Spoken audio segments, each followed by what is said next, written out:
Hi, Phil Schoenberg, Fastpitch Power. If you endeavor to be an elite pitcher or an elite athlete of any kind, injuries are an unfortunate reality in any athlete's career. It does not have to be a situation that is devastating or depressing. Every cloud has a silver lining. I'll give you an example.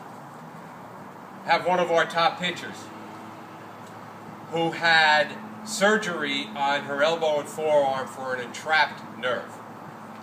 Shut her down for 3 months.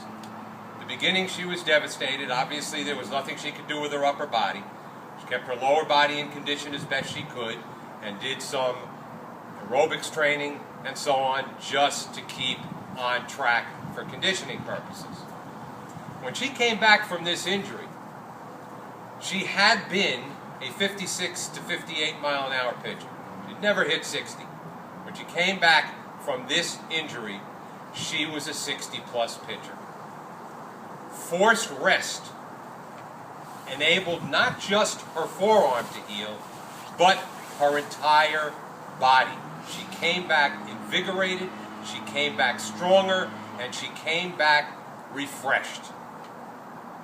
I talked in an earlier post a couple of weeks ago about the blurred lines between in-season, off-season, pre-season.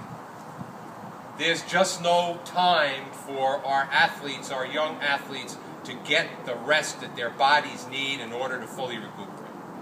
This post is dedicated to one of our followers who was just named as a 14-year-old the #1 pitcher on her varsity team as well as the #3 batter. Fractured her ankle. Obviously this is something that she is not happy about.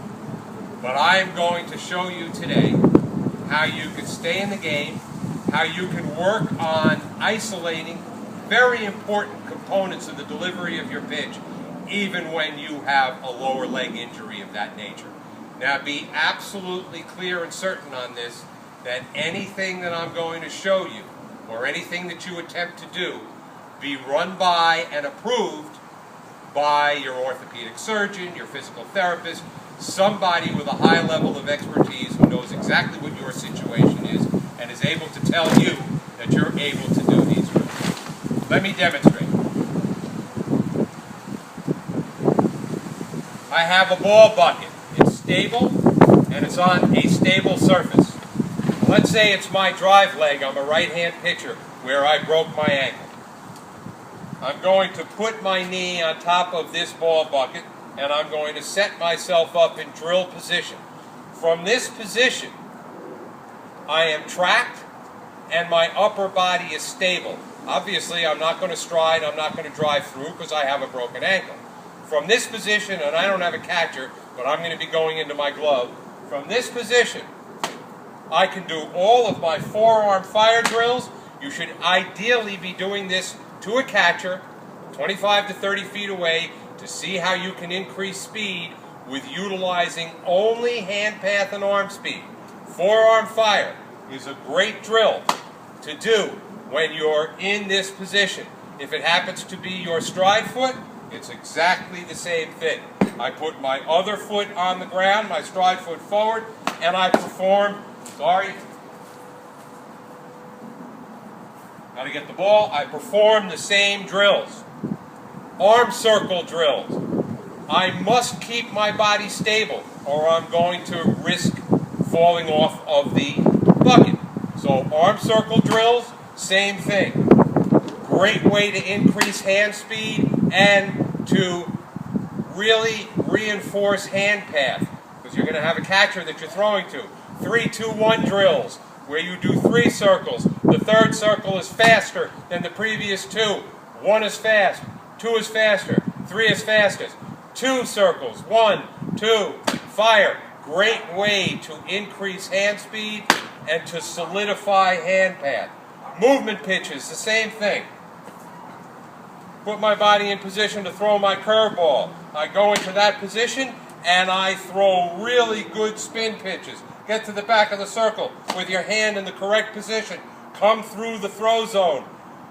You must keep your body, you must have the discipline when you're doing this kind of drill, to keep your body in a solid position that will enable you to work on isolating hand speed and hand path. Screwball, same thing. I put my leg out in this position for screwball position, and I use the correct hand path for screwballs. Being injured is no fun, but there are things that you can do to work on components of the delivery of your pitches, and when you come back are going to be that much better. And these are things that if you're healthy, you're generally not going to isolate and work on. It's a great opportunity to take apart some of your weaknesses and make them stronger. I hope this has been helpful to you.